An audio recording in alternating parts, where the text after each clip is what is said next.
Достар, сәлем. Менің есімім Гаухар және менің арнама қош келдіңіздер.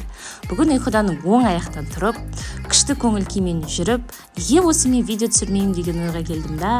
Онда давай тақырыпты мен кітап деп алайын деп ойладым да. Сөремдегі кітаптарға қарадым да. Давай онда осы кітаптарды алайын да, осы кітаптар жөнінде видео түсіріп тастайын деп ойладым. Сөйтіп күшті көңіл күймен штативімді, микрофонымды алып далаға шықтым. Сөйтсе далада керемет ауа райы, жаңбыр жауып тұр екен.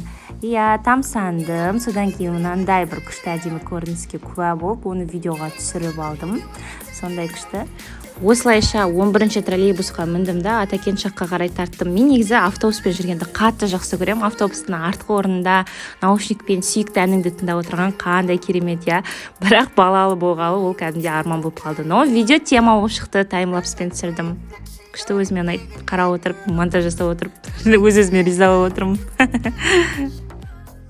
Дилемма болып тұр. Starbucksқа барып кофе алып осы сыртта отырып, мына жерде отырып түсірсем бе екен, әлде ана жақта тәтті деген кафеге барып, ішіне кіріп отырып түсірсем бе екен. Сөйтсе екеуі де емес, Тидотқа барып шайға тапсырыс бердім да, мынандай күшті кунжут, клубника и матча дегенді алдым да, басқа жаққа кетіп қалдым. Сөйтсе просто таза ауада шөптің үстінде видео түсіремін деп шештім. Осындай локацияны тауып алдым. Ең бастысы тыныш екен. Болды, осылай кірсем видеоға.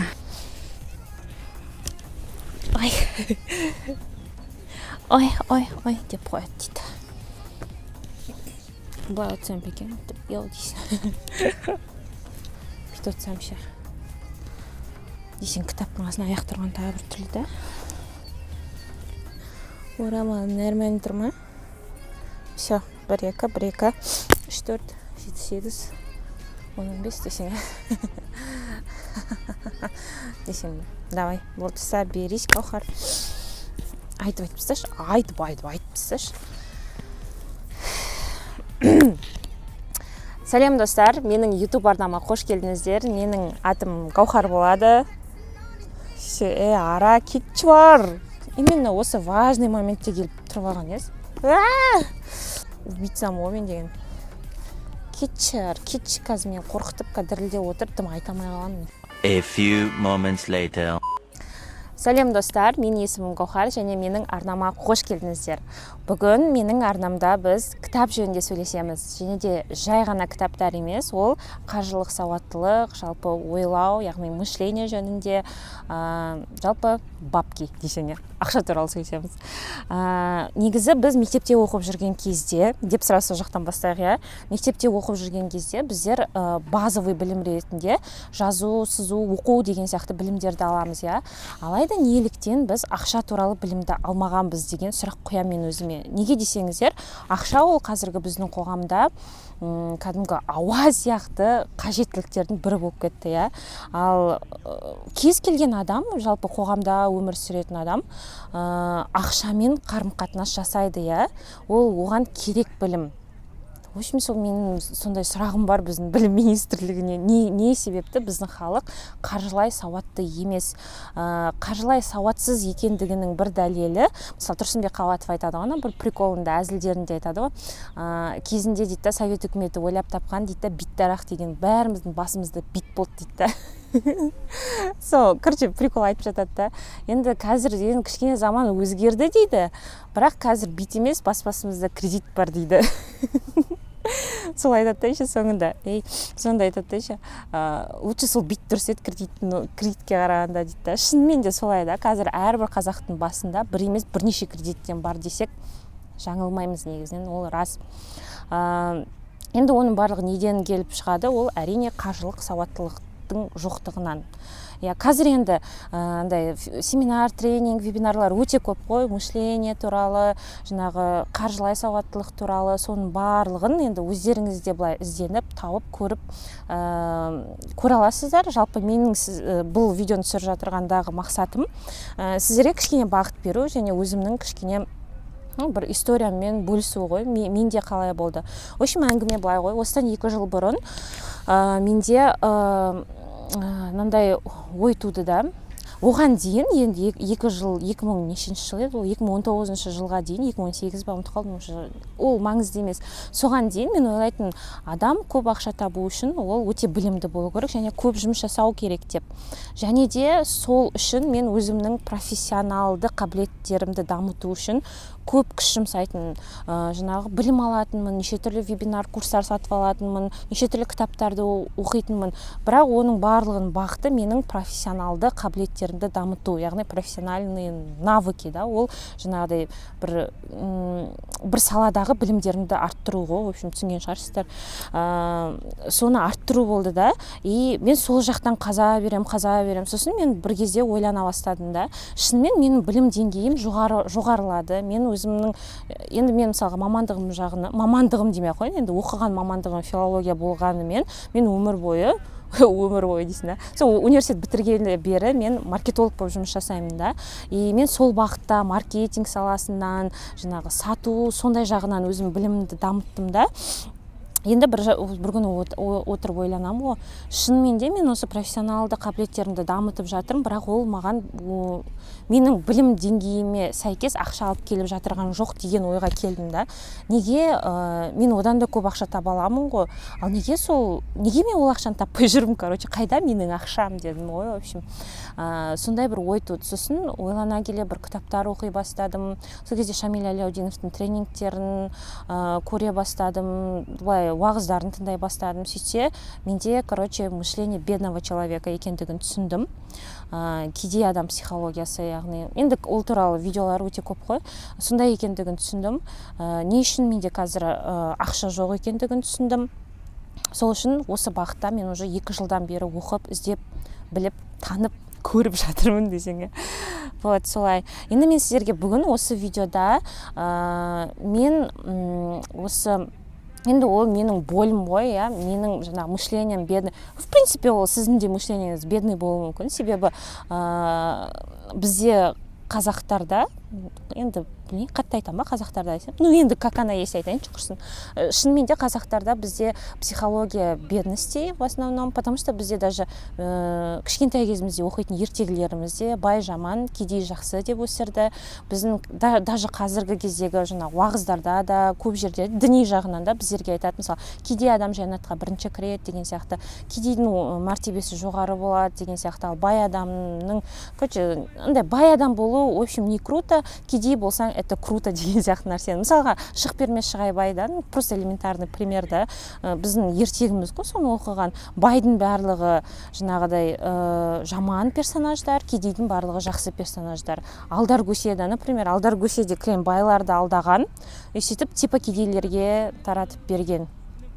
Робин Гуд сияқты ғой, В общем, сондай бір түрлі мысалдармен біз өстік қой енді. Сөйтіп енді бізде қайдан психология богатство болады, я. В общем, енді сол 2 жылдан бері солмен жұмыс жасап жүрмін, соны өзгертуге тырысып жатырмын. Көп сөз, какашка сөз болып кетеді, я. Давайте сразу түк етеріне көшейікші. Мен айтқым келетін кітаптар. Ең бірінші кітап ол Шамиль Аляутдиновтың подсознательная бедность и богатство. Мына жерде ол кітап менде жоқ, мына жерге фотосын түк деп салып қоямын. Сол подсознательная бедность и богатство. Бұл кітапты оқығаннан кейін мен жалпы түсіндім, что менде, оған дейін де түсіндім ғой, в принципе, кәдімгідей көзім жетті, что мен подсознательно бедный адаммын. Одан кейін бізде дінде, ислам дінінде бай болу, ақшаның орны, кедей болу не очень круто, бай болу круто екендігіне көзім жетті. Не үшін адам ақшаға ұмтылу керек, да? Не үшін, в общем, Құранда, аятта, пайғамбарымыздың сүннетінде ақшаның орны қандай болған, соның барлығын прям күшті жеткізген сол кітапта, подсознательная бедность и богатство, да. Так что ең бірінші number one кітап мен үшін подсознательная бедность и богатство, очень советую. Менде кәдімгідей арандай шала қазақ. Мен негізі бар мамандығым бойынша қазақ тілі маманымын, филологпын. Бірақ та осылай ауызекі тілде сөйлеген кезде тілім каша болады. Тем более камераға сөйлеп мен онша енді прям күшті үйрендім деп айта алмаймын. Сол үшін уақыт өте келе дұрыс алады деп ойлаймын. Пока шала казахский сондай блог бола тұрсыншы. Одан кейін екінші кітап ол «Финансы триллионера» деген кітап. Ол кітап менде бар, міне дейсің. Бұл Шамиль Аляутдиновтың, Шамиль Аляутдиновтың мындай сериясы бар, «Триллионер» деген. Ол қалай басталады? Триллионер слушает, триллионер думает, триллионер действует, а оны алдында жаңа подсознательный бенефис богатства, одан кейін «Финансы триллионера». И содан кейін осы 1-2 жыл бұрын шықты «Деньги под контролем» деген кітап. Ол кітап менде тоже жоқ. И ол кітап мен әлі оқымадым. Мынау «Финансы триллионера» деген кітап ішінде тоже діни жағынан, тоже емес, солай, діни жағынан жалпы армандау, ақша, жаңағы предопределение туралы бар да. Мысалы біз ойлаймыз, мен бай емеспін, ол менің тағдырыма жазылмаған, мен кедей болып қаламын, ол менің тағдырым деген сияқты сондай ұғымдарды діни тұрғыда күштетіп түсіндіріп берген. Одан кейін установка на изобилие деген сияқты нәрселер бар. И в принципе вообще көп ақша табу не үшін қажет, оны қалай өзгертуге болады, мышленияны қалай өзгертуге болады, материальный достатыққа қалай жетсе болады. В общем, тоже супер кітап. Именно діни жағынан сіздің мышленияңызды өзгертеді. Егер дінге жақын болмасаңыз, кішкене Құранның аяттарын, жаңа хадистерді түсіну сізге кішкене қиындау болатын болса, себебі ол менің басымнан да өткен. Бұрын мен мысалы бір аятты оқимын, вообще түсінбеймін. Хадис оқимын, вообще түсінбеймін. Ол сол үшін сізге міне екінші кітапты ұсыналамын деп көшіп кеткен ба? Ол Саидмурад Давлатовтың «Я и деньги» деген кітабы. Енді тамаша кітап, действительно, шынымен өте қарапайым тілде, өте жеңіл жазылған. И в общем, кәдімгідей в точку прям идеально жазылған. Ішінен сызып алған, жазып алған нәрселерім көп болды. Правила богатых, вообще привычки богатых, привычки бедных. Жалпы бай адамдар қалай ойланады, кедей адамдар қалай ойланады, кедей мышлениясын бай мышленияға қалай өзгертуге болады, қандай әрекеттер жасау керек. В общем, сіздің бойдарыңызды анықтайды, еще бойдарыңызға жауап береді. Осы кітаптан кейін менің табысым өсті, одан кейін мен өзім үшін талай инсайттар алдым бұл кітаптан. Действительно, өзім қазірдің өзінде осы кітаптан алынған нәрселерді мен өмірімде пайдаланамын. Менің қаржылық сауаттылығыма үлесін қосқан кітаптардың бірі «Я и деньги». Одан кейінгі кітап айтқым келген ол «Самый богатый человек в Вавилоне». На жерге тағы да водасы шығады, Бұл тоже тамаша кітап. Ол кітап мен қазір қолымда жоқ. Бірақ енді жалпы қаржылық сауаттылықты үйрететін number one кітап, вообще қандай кітап деп кез келген адамнан сұрасаң, жалпы осы бағытта ізденіп жүрген, ол сізге сразу айтады «Самый богатый человек в Вавилоне» дейді. Сол себепті, менің андай нелерімді тыңдамай қойыңыз да, просто сол кітапты алыңыз да оқыңыз. Ол сізге кәдімгі базовый білімді береді. Ішіндегі бір нені айтып кетейін, инсайт деймін ба, оны не деп айтады? Инсайт деп айта керек. Бір инсайт ол, что сен тапқан табысыңның 10%-ын обязательно откладывать ету керексің. Капец шала қазақ, да? В общем, сол 10%-ын жинау керексіз. Одан кейінгі кітап, ол тоже Саидмурад Давлатовтың «Стать богатым может каждый» деген кітаптың көрдіңіздер ме? Ана жерге мынандай тық деп ендерді қойып тастаппыз. Бұл кітапты мен де оқыдым, жолдасым да оқыды. Действительно, екеумізге де қатты ұнады. Бұл кітап ақшамен қарым-қатынасты дұрыстайтын. Мына жерде мен содержаниесін оқып жіберейін. Благодарности дейді, мобилизация способностей, правила богатых, 5 как относиться к деньгам дейді. Ақшаға қарым-қатынас қалай болу керек. Одан кейін как больше зарабатывать дейді, не істеу керек. В общем, тоже тема кітап именно қалай бай болу керек, қалай ақшамен қалай управлять ету керек. И тоже мышление. Негізінде екі кітап қатты ұқсайды бір-біріне. Біреуін алып оқысаңыз да болады. Мен просто екеуін алдым, потому что маған Саидмуратов өтті кәдімгідей. Сол себепті екеуінің біреуін алып оқысаңыз да жеткілікті. Ішіндегі нелер ақпараттар в принципе бір-біріне қатты ұқсайды. Одан кейін негізі кітаптардың тізімі бітті осымен. деп қояйын. Одан кейін менде ежедневник триллионера бар. Бұл жаңағы триллионер сериясынан шығады. Бұл ежедневник триллионера 90 күнге арналған.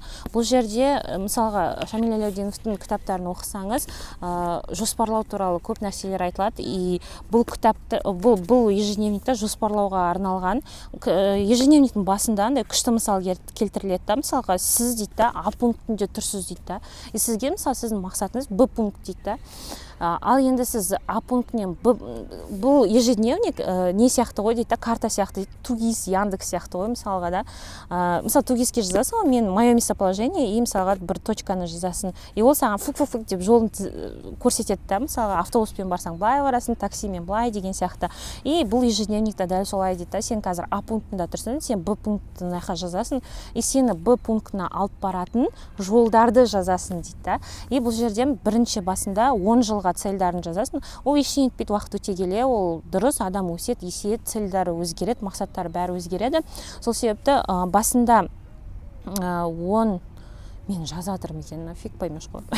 Короче, басында 10 жылға цельдеріңізді жазасыз, одан кейін 5 жылдық мақсаттарды, одан кейін 1 жылдық, одан кейін 3 айға бөлесіздер да, соны 3 айды 1 айға, в общем, кете береді. Бұл нәрсе декомпозиция деп аталады, негізінен өзіңнің мақсаттарыңды декомпозициялау. Ол қалай? Короче, пілді қалай жейміз? Пілді бөлшектеп, кусок етіп жейміз деген сөз ғой. Бүкіл арман мақсаттарыңызды егер мынандай кусочектарға бөлетін болсаңыз, ол уже реализуемый, ол уже арман болмайды, ол уже нақты точный мақсатқа айналады, және де сіз міне мақсатты көрдіңіз, и оған баратын жолды да біліп тұрсыз. И мынау ежедневник, в принципе, басқа да ежедневниктер бар ғой, сөйтіп негізделген. Бірақ өзіме ұнайды, ішіндегі беттері, қағаздары ұнайды, жазған ұнайды. Басында мысалы главные на месяц дейді, планирование дня, 3 главные в приоритете бір күнде жасайтын ең маңызды 3 нәрсені жазасыз, одан кейін второстепенный маңыздылығы сәл бәсеңдеулерді жазасыз, одан кейін за что вы благодарны Богу деген жазасыз. Шүкіршілік дәптері сияқты ғой. Ең астына мое ежемесячное суммарное денежное вознаграждение, яғни сіз қалайтын сомма. Ол аспаннан алмайсыз, өзіңіздің қазіргі тауып жүрген табысыңызды 2-ге немесе 3-ге көбейтесіз де соны жазасыз. В общем, сол ежедневник триллионера деген сондай дүние. Жалпы сіздерге айтарым, қаржылай сауатты болуға тырысыңыздар. Себебі ол біздің қазіргі қоғамда, қазіргі заманда өте маңызды қабілеттердің бірі. Себебі өзіңіздеріңіз көріп жатсыздар, қазіргі таңда пандемия, неше түрлі кризистер болып жатыр, ертеңгі күні не болатынымызды білмейміз. Жалпы негізі зерттеулер бойынша айтады да, қазақстандықта, енді неше процент екенін білмеймін, енді 100% деп айтқым келеді десең, бірақ в принципе айтады да, что Қазақстанда, например, бір ақшаның қорын жинап жүрген семьялар өте аз дейді да. Действительно ол солай да. Мысалға, ертең Құдай сақтасын бір нәрсе болып қалған жағдайда артыңда тұрған ақша қор жоқ та, 1 жыл жұмыс жасамай-ақ, еш нәрсе істемей-ақ, ақша таппай-ақ өмір сүруге болатындай қаражат 2-ның бірінде жоқ. Себебі бізде қаржылық сауаттылық жоқ. Біз тапқан табысымыздың 10%-ын откладывать етпейміз. Біз бүгінгі өмір сүреміз. Біз 200, 300, 500 адамды жинап алып, той жасаймыз, кредит алып, сөйтіп жаңағы енді үйленген жастарды кредитке батырамыз да, барыңдар өздерің күндеріңді көріңдер дейміз да, пәтерге шығара саламыз деген сияқты ғой. Енді сондай нюанстарымыз көп. Сол себепті сондай болмас үшін, қаржылай сауатты болу үшін, бай адам, тек қана материалды емес, рухани бай адам болу үшін сіздерге оқу керек, іздену керек, білу керек. Мен сияқты адамдар соны сіздерге жеткізеді десең, өзінше болып ағартушы болып қалғансың ба. Но реально солай, мен өзім білгеніммен бөліскім келеді. Осы кітаптарды алып оқыңыздар, мышленияларыңызды өзгертіңіздер, табыстарыңыз өтсін. Сіздермен бірге болған мен Гаухар, және менің келесі видеомда осы арнада кездескенше сау болыңыздар.